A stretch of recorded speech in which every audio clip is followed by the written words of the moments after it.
noches y bienvenidos a las noticias de Intereconomía. Es viernes 16 de marzo y ayer Madrid se acostaba con graves disturbios en el céntrico barrio de Lavapiés tras la muerte de un inmigrante mantero.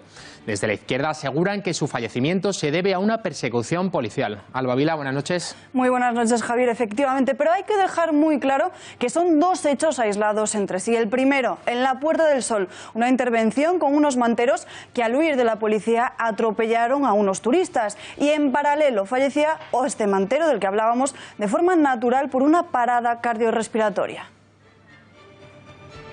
Y justo estando al lado de la calle del Oso se produce un infarto de miocardio, al parecer con parada cardiorrespiratoria. Apareció porque estaba patrullando por allí un vehículo, un coche de policía municipal.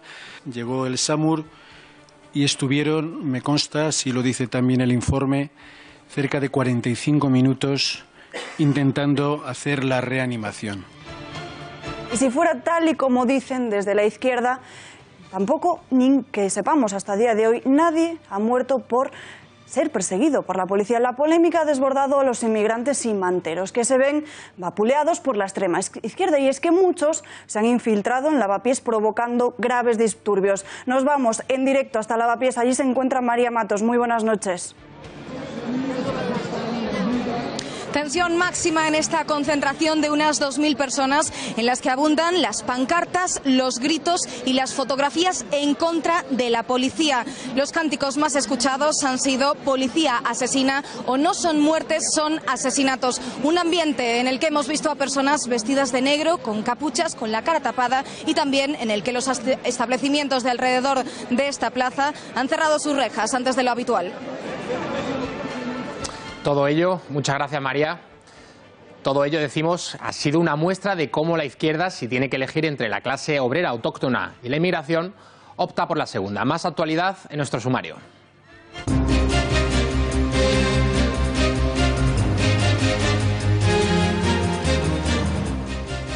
Reunión entre el presidente del Gobierno, Mariano Rajoy, y el presidente del Consejo Europeo, Donald Tusk. Esta mañana Rajoy recibía a Tusk para hablar sobre las prioridades que ha de fijar la UE en la negociación de la relación futura con el Reino Unido una vez que se haga efectivo el Brexit.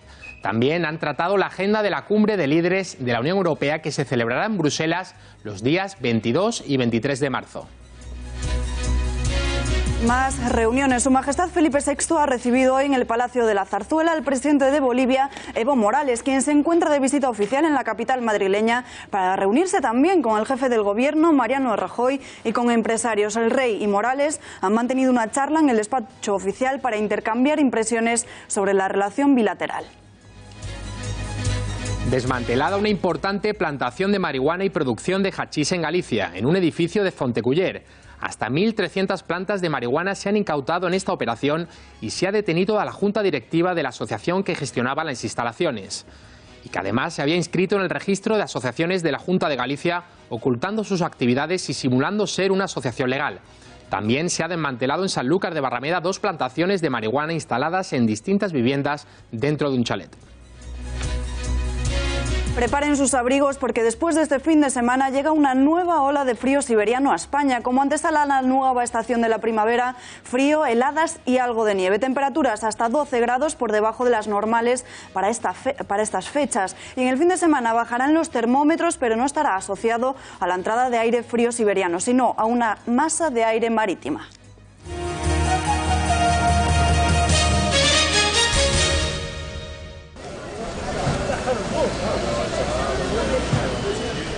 Tal y como están viendo en sus pantallas, así ha amanecido el barrio de Lavapiés, en Madrid. La huella de la batalla campal se ha dejado notar en varias calles, en los escaparates destrozados, cajeros automáticos que no funcionan, basura y cristales en las calles, coches destrozados y calzadas sin adoquines. Un absoluto caos. Muchos comerciantes y trabajadores no han podido abrir sus negocios esta mañana. Algunos de ellos, como los kioscos de la ONCE, tardarán bastante en recuperar la normalidad. Ayer Lavapiés era el campo de batalla tras la muerte de un hombre de origen senegalés y mantero por un infarto. Las protestas se iniciaban como una repulsa al fallecimiento de este inmigrante sin papeles, Responsabilizan de su fallecimiento a una persecución policial, pero en este informativo veremos que no fue ni siquiera perseguido. La brutalidad, tensión y violencia han sido la tónica de las últimas horas en el céntrico barrio de Lavapiés. La noche concluyó con 6 detenidos y una decena de policías heridos. Y veamos ya qué es lo que sucedía ayer exactamente, porque desde la izquierda se está tratando de demonizar a los agentes de la policía, a los que responsabilizan del fallecimiento de este mantero. Unos agentes que únicamente cumplían con su trabajo y que no tienen nada que ver. ¿No es así, Marta García Villanueva? Muy buenas noches, cuéntanos en detalle.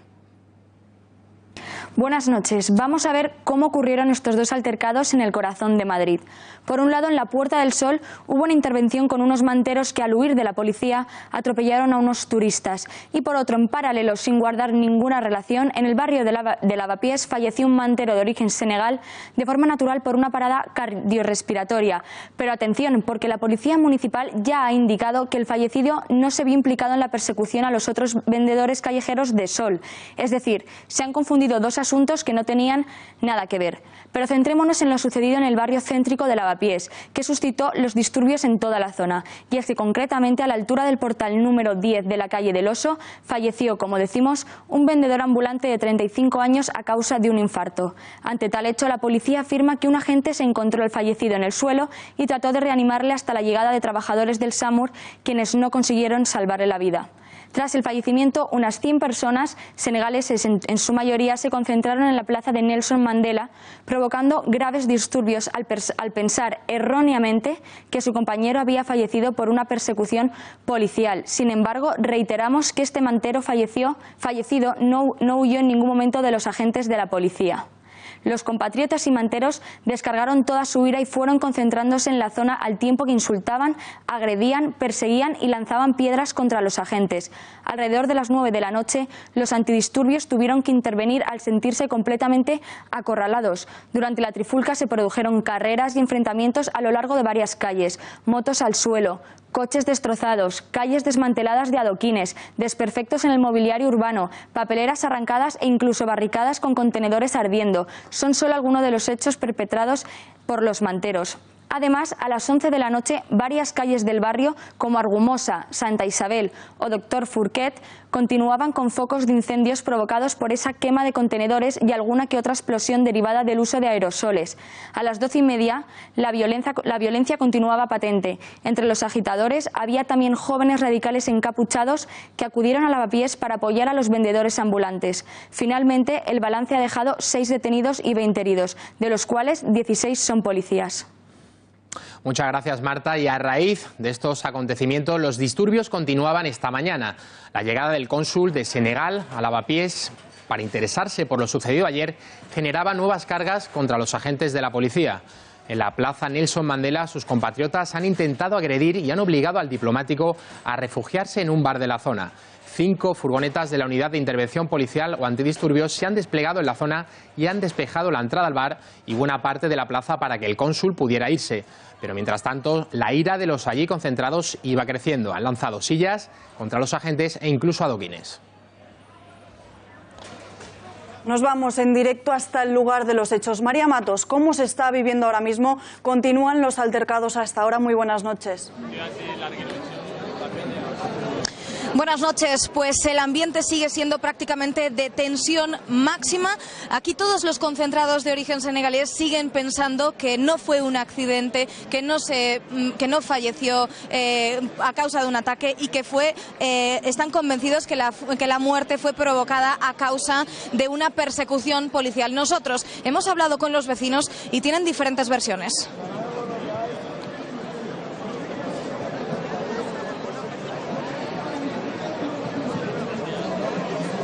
Algunos dicen que es un chico que vende normalmente drogas por el barrio, ya conocido para la policía.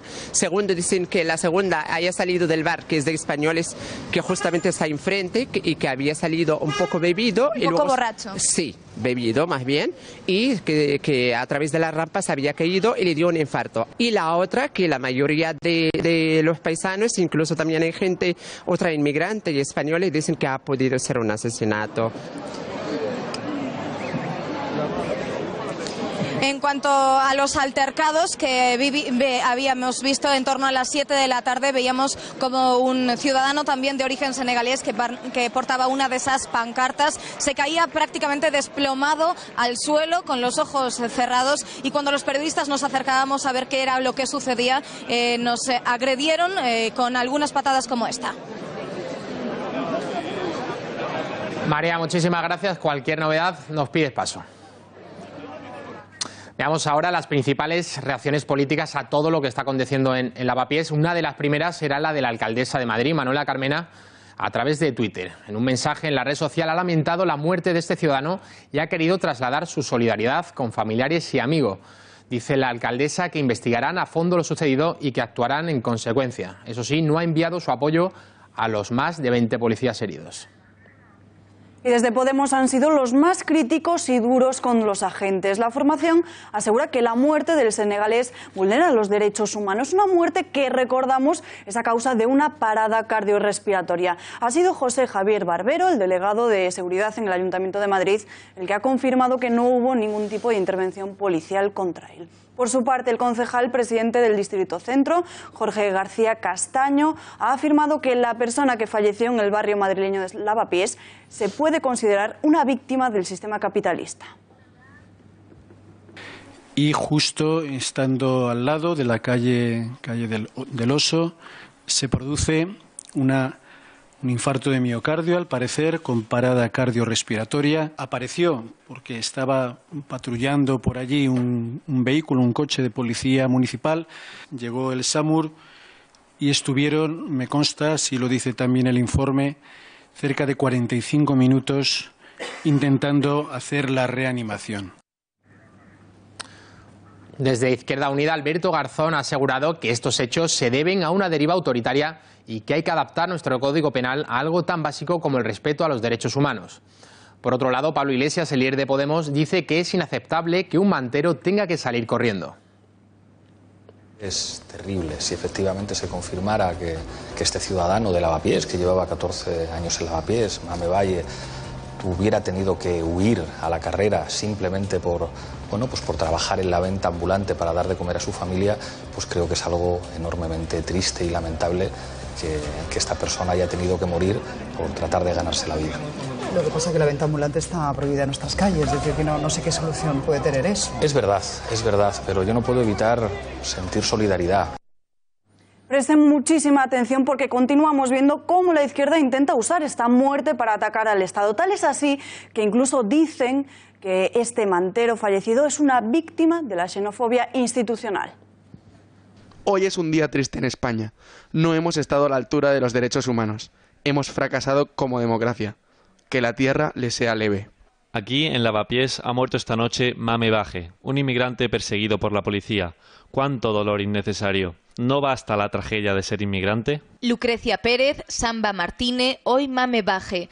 Los nadie víctimas de la xenofobia institucional y de un sistema capitalista que levanta fronteras interiores y exteriores. El pecado de Mame, ser negro, pobre y sin papeles. Hermano, siempre estarás en nuestro recuerdo. La polémica ha desbordado Madrid, tal es así que muchos políticos se han trasladado a la zona de Lavapiés. Entre ellos el portavoz municipal del Partido Popular en el Ayuntamiento, José Luis Martínez Almeida, y la portavoz de Ciudadanos en este mismo Ayuntamiento, Begoña Villacís. Ambos han coincidido en reportar falta de apoyo de Ahora Madrid a la Policía Municipal ante los graves incidentes vandálicos. Asegura Almeida que con su actitud siembran el caldo de cultivo de nuevos disturbios. Esta persona falleció y que tuvimos a 7 policías municipales tratando de salvarle la vida hasta el último minuto. Los policías estuvieron trabajando ayer hasta las 2 de la mañana. Les tiraban de todo, les tiraban adoquines. Son trabajadores del Ayuntamiento de Madrid. Se expusieron a muchísimo riesgo porque allí esta noche era prácticamente un barrio sin ley y de verdad... Cuando uno sale de su casa y sale a enfrentarse con eso, yo creo que lo mínimo que tienen que recibir por parte del equipo de gobierno es algo de apoyo. Lo que lamentamos muy profundamente además, es la actuación del equipo de gobierno municipal. La primera pregunta que nos hacemos es ¿dónde está Manuela Carmena? Ante los incidentes más violentos que se han producido en mucho tiempo en la ciudad de Madrid, ¿cuál es la reacción de la alcaldesa de Madrid? ¿Dónde se encuentra? Parece ser que en París. Lo que tenemos claro es que la única reacción ayer de Manuela Carmena fue un tuit en el que se limitó a decir que se investigaría todo hasta las últimas consecuencias. La Asociación de Policía Municipal de Madrid se va a querellar contra Ramón Espinar. Los policías han anunciado que tomarán medidas legales contra el portavoz de Unidos Podemos en el Senado y el secretario general de Podemos en la Comunidad de Madrid por un tuit donde calificaba la muerte de un mantero en el barrio madrileño de Lavapiés como un fracaso de la democracia. La Asociación de la Policía Municipal ha asegurado que los agentes auxiliaron al hombre de 35 años y de nacionalidad senegalesa tras sufrir un infarto.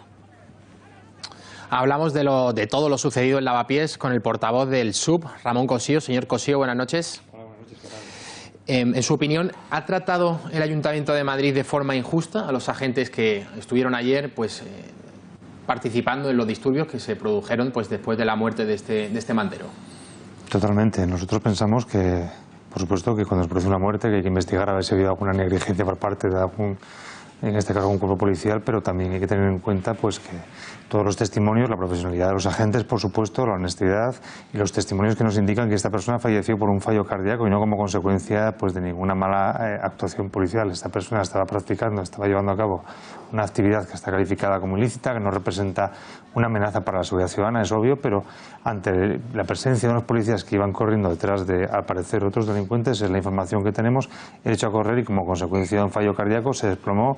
Estuvieron esos mismos compañeros atendiéndole, dándole los primeros auxilios durante 20 minutos por lo menos, para que cuando llegó el SAMUR no fue suficiente para poder recuperarle y falleció. O sea que en ningún caso podemos hablar de que la policía tuviese algo que ver con la muerte de este ciudadano senegalés. ¿Cree que Lavapiés se puede convertir en una zona donde deje de imperar la ley, como sucede en otros barrios de Europa, como por ejemplo en Bruselas? No, no creo. Lo que pasa es que también demandamos y exigimos también a las autoridades de Madrid, en este caso el Ayuntamiento de Madrid, que no susciten este tipo de sospechas, ¿no? La policía, los policías nacionales, la policía municipal, somos profesionales, hacemos nuestro trabajo con rigor, con lealtad a la ley y a la legalidad, como no podría ser de otra manera. Entonces, generar estas sospechas, como digo, estas suspicacias de poner en entredicho la labor, o si decimos la verdad, decimos mentiras, que lo único que genera es tensión y sobre todo alenta también la intervención o la entrada en escena de grupos antisistema que lo único que están buscando es la disculpa para poder protagonizar unos incidentes como los que se vivieron en el día de ayer y en el día de hoy, alentando a las masas a hacer sabotajes, boicotear, destrozar mobiliario urbano y todo lo que hemos visto. Señor Cossío, las informaciones que tenemos apuntan a que 16 agentes resultaron heridos como consecuencia de todos estos disturbios. ¿Es habitual que la policía sea agredida en Lavapiés? Es habitual que sean agredidos con este tipo de disturbios. No es implícito, no es inherente a nuestra profesión, pero por desgracia sucede a menudo. La proporción de heridos por parte de la policía, a pesar de los cascos, de las protecciones que llevamos para evitar ser lesionados, y la de los, en este caso, manifestantes, es una muestra de la profesionalidad, con rigor y con la precisión que hacemos en nuestro trabajo. O sea, que en cualquier caso, somos nosotros bastante más perjudicados que los manifestantes. Señor Cossío, ¿continuarán los disturbios durante los próximos días? Es previsible. Hay una movilización, una llamada por parte de esos grupos antisistema a realizar en el barrio de Lavapiés alterar el orden público. Se ha montado un dispositivo especial durante el fin de semana para evitar que esto sea así. La concurrencia de que esto fuera un jueves también favorece de cara al fin de semana a que pudiéramos tener este tipo de movilizaciones, pero no tiene por qué convertirse Lavapiés para nada en un lugar, que en un barrio, estos que ustedes decían hace un momento, como Molenbeek en Bruselas, por ejemplo. Se lo preguntamos porque además se da la circunstancia de que mañana en Madrid hay 3 manifestaciones. Van a montar un dispositivo, ha dicho que van a montar un dispositivo especial por precaución, pero teme además que las movilizaciones, por ejemplo, de mañana, que es la de pensionistas también, todo al final sea agitación y se vuelva contra la policía.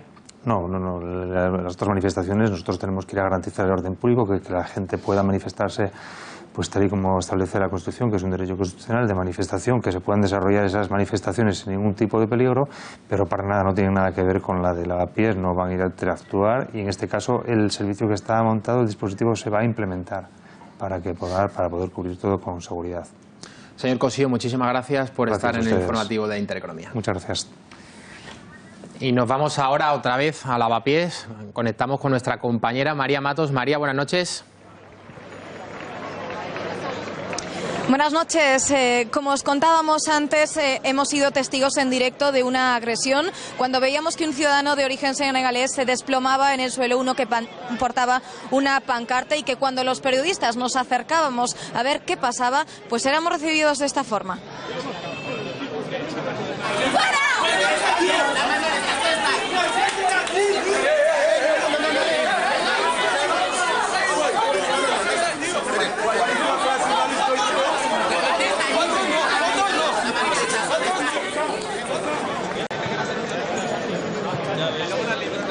Como acaban de ver, uno de ellos le propinaba una patada a uno de nuestros compañeros, un periodista, reportero gráfico en este caso de Telemadrid, y a nosotros nos amenazaban con quitarnos el móvil si seguíamos grabando. Afortunadamente no ha pasado nada más, no ha habido ningún altercado desde ese momento hasta ahora, aunque según fuentes policiales dicen que una vez realmente caiga la noche las cosas podrían torcerse. María, muchas gracias por tu trabajo. Y buenas noches. Tiempo ahora de análisis. Tenemos conexión en directo con Rocío Monasterio, secretaria de Asuntos Sociales de Vox, y también con Antonio Miguel Carmona, concejal del Partido Socialista en el Ayuntamiento de Madrid. Les saludamos ya. Buenas noches a ambos. ¿Cómo valoran todo lo sucedido en Lavapiés, en todo lo que ha ocurrido desde anoche?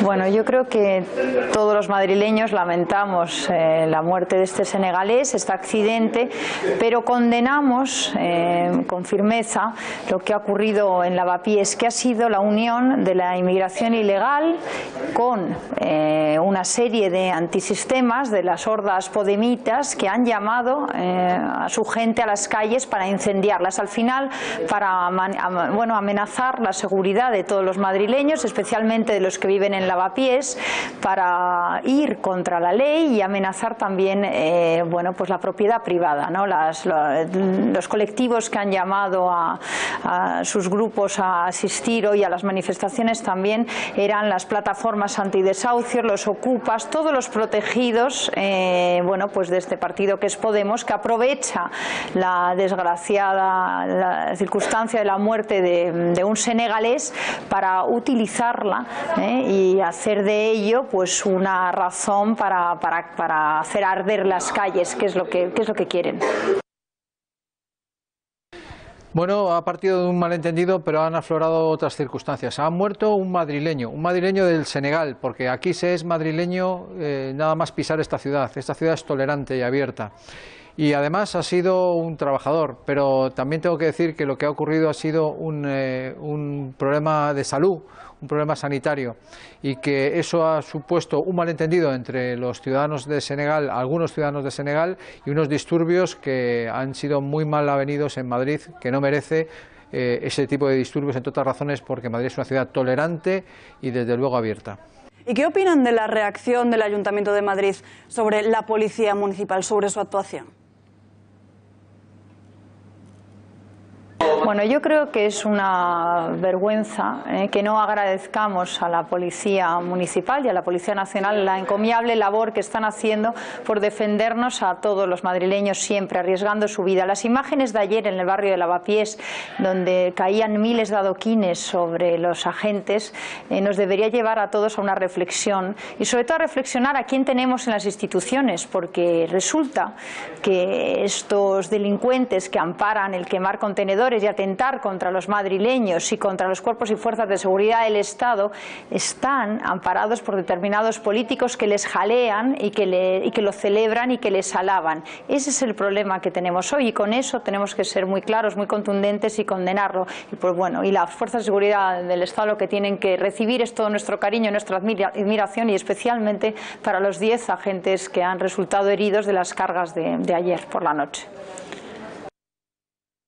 El Ayuntamiento de Madrid ha formado parte de la omisión de su responsabilidad, primero de informar, y había que haber informado inmediatamente que había sido simplemente gravemente un problema cardiovascular de este señor, que lamentablemente ha fallecido.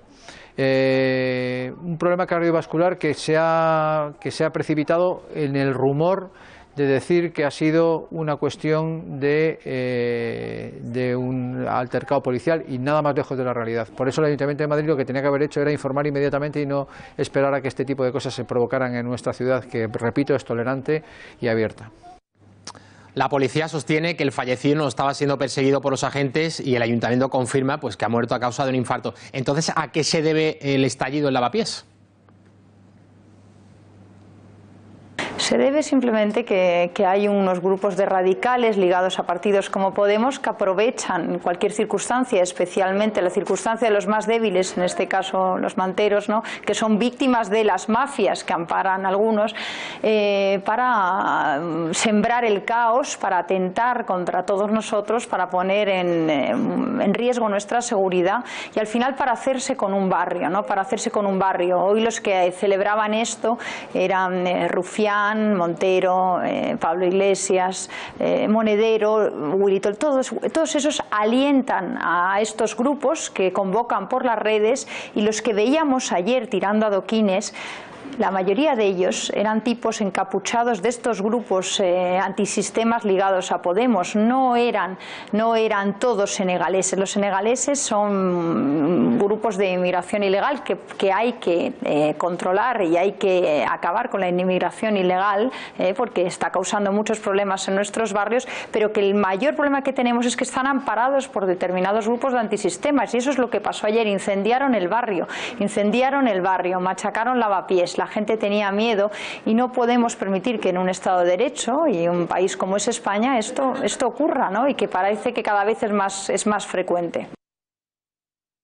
Lavapiés es una zona de Madrid que es tolerante, abierta, multicolor, como casi todo Madrid, en mayor medida en algunos distritos y en algunos barrios, en este caso el barrio de Lavapiés. Y esto nos debe enriquecer a todos. Ahora bien, también necesitamos políticas sociales, políticas de integración, políticas de empleo y, desde luego, una mayor presencia del Ayuntamiento de Madrid, cosa que no ocurre en Madrid. Que el Ayuntamiento de Madrid, igual que no han informado suficientemente, el Ayuntamiento de Madrid no ha puesto las medidas suficientes para integrar a todo el mundo, porque, vuelvo a decir lo que he dicho al principio, en Madrid todos somos madrileños, hayamos nacido donde hayamos nacido. Antonio Miguel Carmona, Rocío Monasterio, muchísimas gracias. Muchas gracias.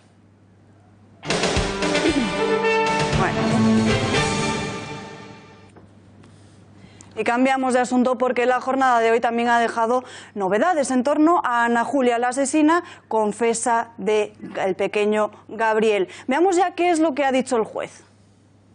Nuevos datos confirman el duro perfil que hizo la Guardia Civil sobre Ana Julia Quezada. Es una persona con una frialdad máxima, que sí que mantiene una falta de preocupación sobre otras personas, posesiva, egocéntrica y de alguna forma u otra que ciertas circunstancias que le son negativas le pueden provocar una ansiedad muy grande. Los micrófonos colocados por el Instituto Armado en su coche han captado una escalofriante secuencia en la que la asesina confesa, insulta repetidas veces al pequeño Gabriel mientras transporta su cadáver en el maletero. No solo acabó con su vida, sino que, además, tanto al cargarlo como al intentar deshacerse de él, Ana Julia le gritó todo tipo de improperios. Expertos policiales consultados no entienden el itinerario que pretendía seguir, ya que condujo sin rumbo fijo a lo largo de varias localidades. Toda esta información se suma al último informe del juez que instruye el caso. Ana Julia asfixió a Gabriel con un ensañamiento desmedido. Se asegura así de cometer el macabro plan criminal que, posiblemente, llevaba tiempo planeando. Y mañana en esta casa, en Intereconomía Televisión, tenemos el especial con Xavier Horcajo. Xavier, buenas noches. Pues muy buenas noches. Mañana os esperamos aquí en esta casa a las 10 en punto de la noche, porque tenemos dos interesantes debates. El primero, ¿los niños están desprotegidos? Es una pregunta que nos hacemos después del caso Gabriel, de los 12 casos sin resolver con menores que no sabemos dónde se encuentran, de los intentos fallidos de secuestro en colegios en Madrid, en Toledo, y de tantas y tantas historias de violaciones y de pederastia, como conocéis perfectamente. Ahora están hablando en el Congreso si se va a derogar la prisión permanente revisable. Por eso vamos a darle una vuelta a todo eso. ¿Nuestros menores están debidamente protegidos? Y el segundo asunto, a continuación, sin mayor tiempo de relax, vamos a valorar esa sentencia del Tribunal Europeo de Estrasburgo que dice que no, que no es delito quemar imágenes del jefe del Estado de España, que eso forma parte de la libertad de expresión de esos dos independentistas catalanes que quemaron imágenes del rey Felipe y que, por cierto, nos obligan a devolver la multa y que, por cierto, nos obligan a pagar lo que hayan gastado hasta llegar al Tribunal de Estrasburgo en su defensa. O sea que tenemos una noche bien caliente.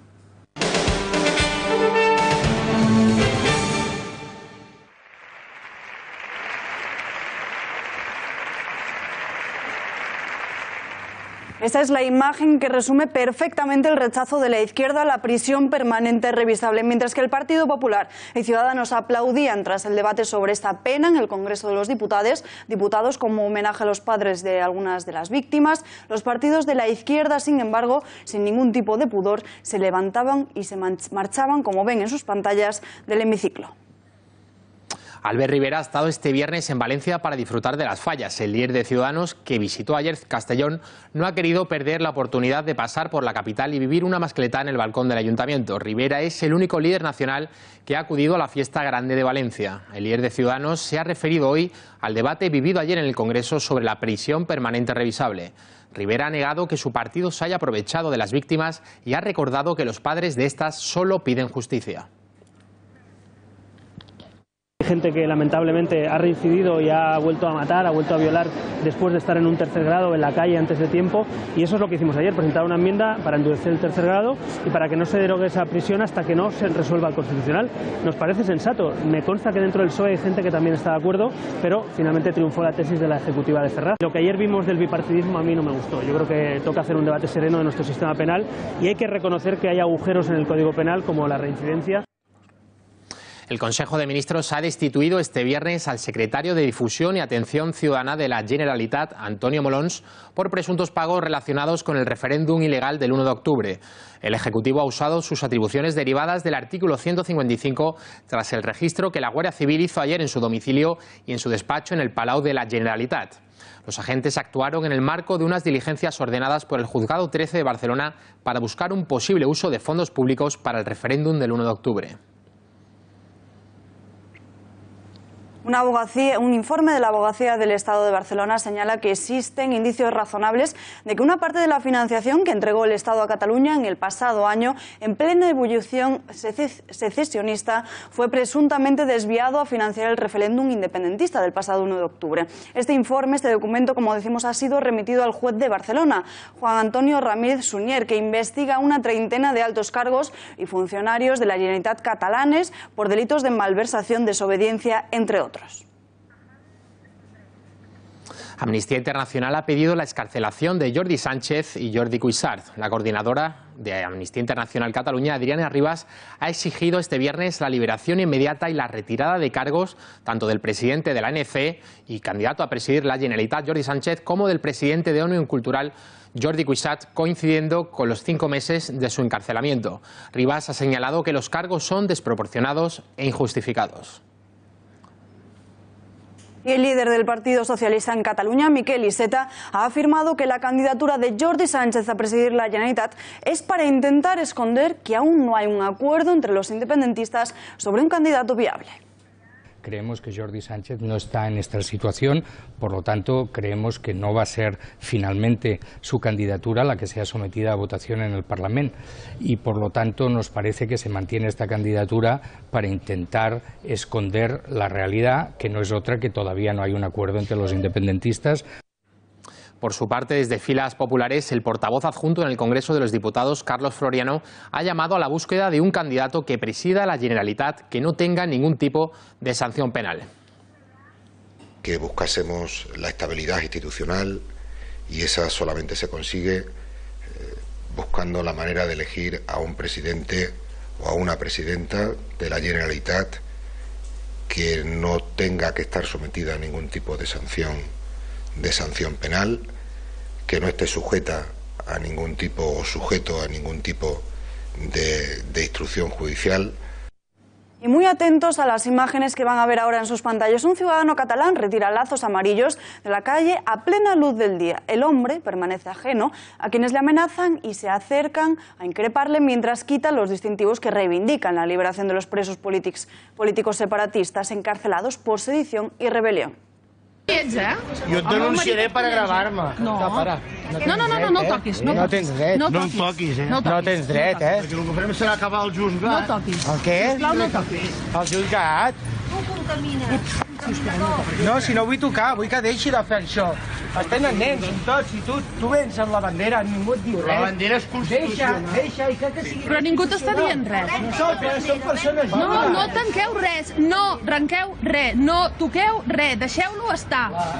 Deixeu-lo estar. Per què tenim que deixar-ho estar? Perquè no et posis Aquestes persones no tenen que ser així.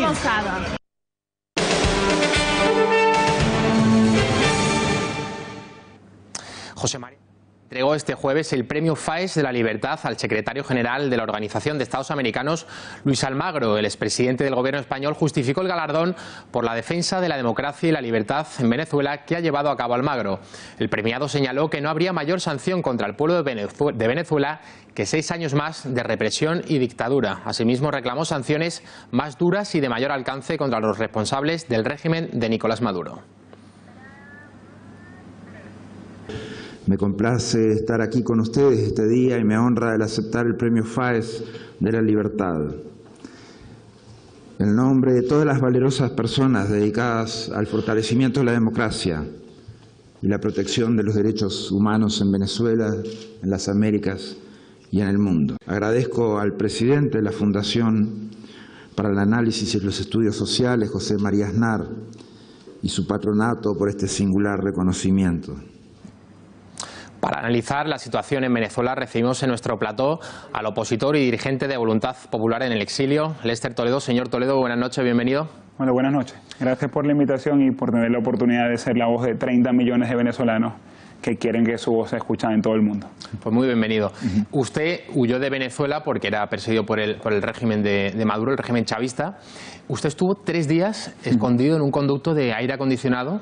Cuéntenos, relátenos por favor brevemente esa experiencia. ¿Cómo salió de Venezuela? Sí, es una larga historia. Nosotros tenemos la tesis de que todo el que se opone a Nicolás Maduro, a este régimen, a esta dictadura, y se atreve a decirlo, tiene un número. Lo que va variando es que cada día sale un número distinto y la noche del 28 de agosto del año 2016 salió mi número. Yo soy un diputado del estado Zulia, en Venezuela, y lideré una investigación muy contundente con temas de corrupción. Comencé a ser víctima de persecución mi familia, mi entorno, mi equipo de trabajo, y el 28 de agosto yo mismo, sin respetar el fuero parlamentario, la inmunidad que tengo desde el día que fui electo, la Policía Política de Venezuela, el SEBIN es el nombre, más de 11 funcionarios llegaron a mi piso. Yo vivo en un edificio, en un piso 14, derribaron la puerta, yo estaba allí con mi esposa y mi hija, logré en segundos, mientras tumbaban la puerta, salir por la terraza de mi piso, salté 2 terrazas de un vecino, y allí me oculté en un ducto del aire acondicionado. El SEBIN vació el edificio, sacó a la gente 2, 3 de la mañana en pijama, 55 apartamentos o pisos, uno por uno. Y bueno, no dieron conmigo, hicieron más de 30 allanamientos. Mi familia, mis hermanos, mis suegros, la casa de mis padres, mis oficinas. Y estuvieron durante 90 días una razzia, una persecución por toda Venezuela, buscándome como un terrorista, con la Policía Política y la Guardia Nacional con una foto con mi nombre. Lo que no sabían es que yo seguía en el edificio y 3 días después logré salir con la ayuda de unos héroes anónimos que algún día podré escribir su nombre, porque hoy corren peligro si lo digo. Señor Toledo. Logré salir de mi casa y aquí estamos. ¿Usted tiene pensado volver a Venezuela? Porque entiendo que si usted vuelve ahora mismo, hay una orden de busca contra usted del régimen chavista. ¿De qué se le acusa exactamente? Mira, con regresar sueño todos los días. Yo creo que lo que me da energía, lo que me da un espíritu de lucha, de seguir a pesar de año y medio, es precisamente la esperanza de volver. No descarto, lo he dicho siempre esto con mi equipo político, regresar incluso antes que logremos sacar a Nicolás Maduro del poder. Si estratégicamente conviene que quienes estamos hoy en un exilio político nos toque en algún momento ir y asumir la cárcel, yo estaría dispuesto, si eso forma parte de una estrategia política. Hoy lo que hemos decidido es que tengo 270 compañeros presos políticos que requieren una voz, que requieren a alguien que luche y recuerde todos los días aquí en Europa y en el mundo que siguen presos por razones políticas y que tienen que ser liberados. Y estoy trabajando en nombre de todos ellos, en nombre del Frente Amplio Venezuela Libre, que mañana lo vamos a inaugurar acá en Madrid. Y bueno, claro que quiero volver, sueño todos los días con volver. Ojalá pueda regresar con mi familia a una Venezuela libre y democrática, pero no descarto, si sirve un encarcelamiento o un eventual encarcelamiento mío como una muestra de sacrificio que aporte algo a la lucha, es algo que lo tenemos ahí en agenda. Sorprendió hace poco el anuncio de Nicolás Maduro de retrasar las elecciones. Estaban fechadas en un principio para el 22 de abril y ahora están convocadas para el 20 de mayo. Lo que sobre todo ha sorprendido es el apoyo de parte de la oposición, ¿no?, de Henri Falcón. ¿Crees que hay algo detrás? ¿Por qué Henri Falcón ha aceptado este chantaje, esta propuesta de Maduro? Mira, te agradezco mucho la pregunta porque me permite aclarar dos temas. Primero, lo que hay el 20 de mayo en Venezuela no es una elección. Que el mundo no se llame engaño. Una elección es un proceso con unas condiciones electorales mínimas donde dos bandos políticos participan. Eso no es lo que está pasando en Venezuela, para ponerlo en clave española. Lo que se convocó en Venezuela es como si aquí el presidente Rajoy, en un hipotético caso, que no tenga el control, no tenga la mayoría en el Congreso, que es lo que pasó en Venezuela, monte un Congreso paralelo y lo llame Asamblea Nacional Constituyente, lo llene con 100% de diputados del Partido Popular, convoque una elección a destiempo y no cuando plantea la Constitución española, y en esa elección el Partido Socialista, el Partido Ciudadanos y el Partido Podemos estén eliminados. Y, por ejemplo, líderes como Albert Rivera, Pablo Iglesias o Pedro Sánchez estén inhabilitados. Ese es el proceso que se convocó en Venezuela. Eliminaron los tres principales partidos de oposición. Los principales líderes que pudieran ser candidatos están presos o inhabilitados y no pueden participar. Y lo segundo que quiero aclarar es que el señor Henri Falcón, él puede tener su ruta política con todo respeto, pero él no representa a la oposición, no representa a la Mesa de la Unidad Democrática, y la Unidad lo ha dicho claramente. Él, a título individual, tomó una decisión, tendrá que explicar él con qué intereses, pero no es candidato opositor de la Unidad y no lo reconocemos como tal. La oposición venezolana no tiene ningún candidato, no inscribió a nadie, porque eso es una estafa electoral, no es una elección. Señor Toledo, muy brevemente, llegados a este punto, Maduro parece afianzado en el poder. ¿Hay alguna manera de acabar con el chavismo, con el aparato del poder de Maduro por cauces democráticos? Lo que estamos haciendo, que es seguir, esto es seguir una lucha de todos los días contra gente que tiene mucha fuerza, que está vinculado con narcotráfico, que están vinculados con terrorismo. ¿Cuál es el antídoto frente a eso? Primero, la participación ciudadana.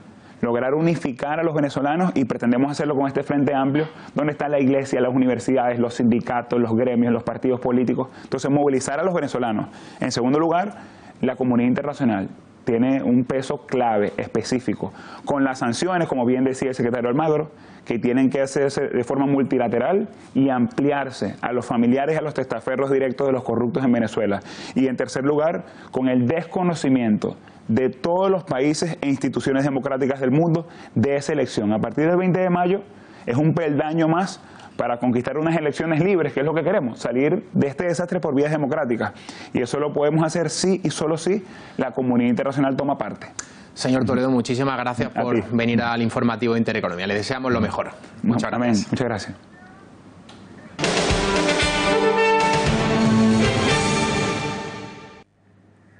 Y nos vamos hasta Alemania porque se ha desatado una nueva polémica a propósito del Islam. La canciller Angela Merkel ha contradicho al ministro del Interior, que señaló hace unos días que el Islam no pertenecía a Alemania. Hoy Merkel recibía en Berlín al presidente de Suecia y señalaba que el Islam sí pertenece a Alemania, puesto que hay 4 millones de musulmanes viviendo en el país germano.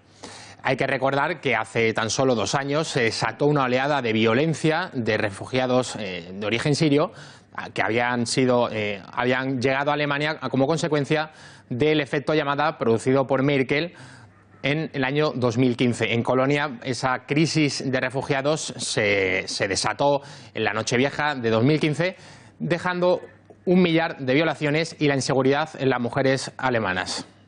Y desde Alemania nos vamos hasta París porque la canciller alemana Angela Merkel viaja hoy a París en su primera salida al extranjero tras su investidura para reunirse con el presidente francés Emmanuel Macron. Es el 4º inquilino del Elíseo mientras ella ha estado en el cargo. En el encuentro con Macron, según avanzó la canciller, ambos van a intentar profundizar en las propuestas conjuntas para la eurozona y para la política migratoria y de defensa de la Unión Europea de cara a la próxima cumbre de jefes de Estado y de Gobierno de la Unión Europea, el 22 y el 23 de marzo.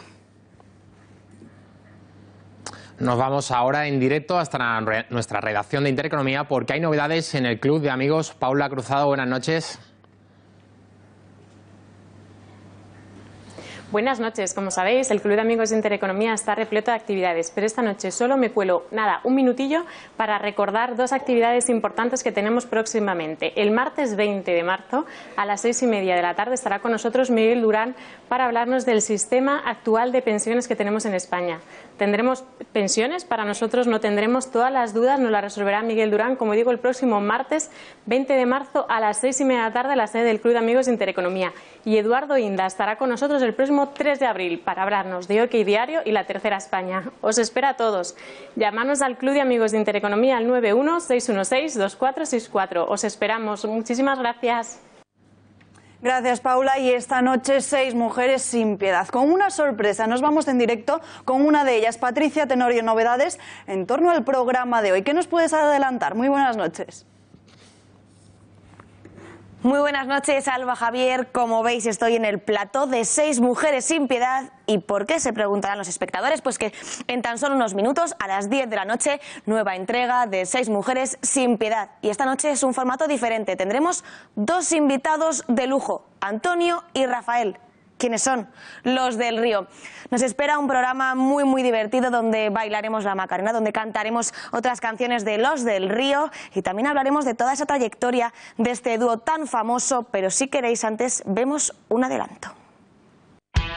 Esta vez 2 invitados, 6 mujeres. ¿Quiénes serán los valientes? Yo quiero vivir mi vida, yo no quiero más problemas y quiero morir en Cuba, bailando la Macarena. Hoy, a las 10 de la noche, 6 mujeres sin piedad con los del Río, ahí está. Bueno, antes de irnos a deportes con Juan Manuel Pérez Noya, nuestra reacción, tenemos que celebrar hoy el sorteo en el que 3 equipos españoles, sorteo de la Champions, se ha celebrado esta misma mañana con suerte dispar. El Barcelona ha sido emparejado con la Roma, mientras que el Real Madrid ha sido emparejado contra la Juventus, rival viejo del Real Madrid. El año pasado se enfrentaron en la final de la Champions con victoria por 4-1 a favor del Real Madrid, y el Sevilla, que ha sido emparejado con el Bayern de Múnich. Vamos ahora sí con nuestro compañero Juan Manuel Pérez Noya. Buenas noches. Hola, ¿qué tal? Buenas noches, compañeros. ¿Cuáles han sido las reacciones al sorteo de esta mañana? Bueno, pues evidentemente las reacciones son dispares. En el caso del Sevilla ha sido el más perjudicado después de este sorteo. Ya le tocó bailar un poco con la más fea, como se suele decir en la jerga deportiva, al enfrentarse en los octavos de final al Manchester United de José Mourinho. Le venció con claridad, haciendo un partidazo en Old Trafford, y después, al pasar a los cuartos de final, su suerte no sigue siendo demasiado buena. En este caso, se enfrentará al Bayern de Múnich, uno de los cocos, de los máximos cocos, de hecho, de este sorteo, líder destacado en la Bundesliga y que marcha con paso firme tras eliminar al Besiktas en Champions League. El Sevilla de Montella tiene una prueba de fuego porque además tiene muy complicado meterse en Champions, marchan muy lejos de los puestos de Champions en Liga. Así que ida de semifinales, de esos cuartos de final, que jugará el Sevilla ante el Bayern de Múnich, vuelta también para intentar conseguir apurar sus opciones hacia el título continental. Es la primera vez en muchos años, en más de 50 años, que el Sevilla se planta en esta ronda continental. Vamos de aquellos, el Sevilla, que ha sido el más perjudicado, al más beneficiado. En este caso, en el punto medio, el Real Madrid, el otro de los 3 equipos españoles. El Madrid se jugará de nuevo su futuro en Champions ante la Juventus. Lo has dicho muy bien, Javi, hace apenas unos meses que levantaba la Copa de Europa número 12 en Cardiff, en Gales, ante la Juventus de Turín. Entonces venció con muchísima claridad, 4-1 al equipo bianconero. Una Juve que parece que no está al nivel de la temporada pasada, pero que sigue siendo siempre competitiva. Un dato que no es demasiado halagüeño para los madridistas. Si bien en finales siempre se han puesto el Real Madrid, en las eliminatorias, en todas aquellas que han jugado bianconeros y madridistas, quien ha pasado al final han sido los italianos. De hecho, no hay que recordar nada más que la semifinal de la Champions de la temporada 2014-2015, donde entonces los italianos se impusieron al Real Madrid. La ida será en Turín, en el Juventus Estadio, la vuelta en el Santiago Bernabéu. Y ojo, porque Benatia y Pjanic son dos jugadores que no podrán estar en ese encuentro de ida. Ambos están sancionados después del partido de vuelta ante el Tottenham en octavos de final. Y nos vamos del Real Madrid a el Fútbol Club Barcelona, posiblemente el más beneficiado. ¿Por qué? Porque se enfrenta a la Roma, la perita en dulce de este sorteo. Aquellos que hablaban, Javi, Alba, de bolas calientes, posiblemente ahora no puedan hacerlo, o por lo menos no defender que el Madrid es el más beneficiado. Hoy lo ha sido el Fútbol Club Barcelona, que se enfrentará, ya decimos, a la Roma, al rival menos complicado de esos 8 que están clasificados para cuartos de final. La ida sí será en el Camp Nou, la vuelta será en Italia, pero a priori el nivel de los de Valverde está muy por encima de los giallorrosso, que tienen como aval a Monchi. Se fue del Sevilla, ahora mismo está completando al frente de la dirección deportiva junto a Francesco Totti unos grandes números en la Roma, pero como ya decimos, es el tercero de la Serie A, muy por debajo del nivel del líder de la Liga Española. No se espera mayores sorpresas. Pero Javi, Alba, no solo ha habido noticia relacionada con la Champions League, también otro sorteo, el de la Europa League. Solamente queda un equipo español que nos represente, el Atlético de Madrid, en este caso, que se enfrentará en la siguiente ronda, también en este caso en los cuartos de final, al Sporting de Portugal, viejos conocidos en el equipo lisboeta, tanto Coentrao como Mathieu. Más allá de Jorge Jesús, el mejor entrenador portugués de los últimos años después de José Mourinho, y de Gerson en el extremo derecho, no parece que puedan poner en demasiadas dificultades a los atléticos. Eso sí, Godín y Jiménez no pueden perder ojo de Das Bost, el delantero de ese Sporting por de Portugal. cierto, dinos, Javi. Ayer en la Copa de la UEFA, en el partido que se disputó en San Mamés, se produjeron lamentables incidentes, ¿no? El partido entre Atleti de Bilbao y el Olympique de Marsella. Los ultras del Marsella, pues volvieron a hacer de las suyas, en este caso dentro incluso del propio estadio. ¿Cómo se saldaron esos incidentes?